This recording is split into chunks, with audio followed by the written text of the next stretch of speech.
আমাকে সবাই চাপ দিচ্ছে, কেউ বলে ভাই শেষ করেন, কেউ বলে চাচা শেষ করেন। আমি তাদেরকে নিশ্চয়তা দিয়ে বলছি, আমার মত আমার আল্লাহ নির্ধারিত সময় থেকে 1 সেকেন্ড আগে হবে না, এবং হায়াত যা দিয়েছেন তার 1 সেকেন্ড আগেও আমি যাব না। অতএব মহান আল্লাহর কাছে আবারও তৌফিক চাই।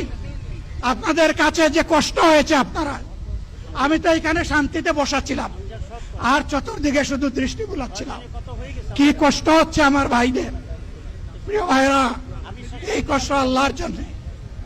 এই কষ্ট কার জন্য? ইনশাআল্লাহ আল্লাহ তাআলা আপনাদেরকে তার উপযুক্ত যা দুনিয়ায় দিবেন, আখিরাতে দিবেন।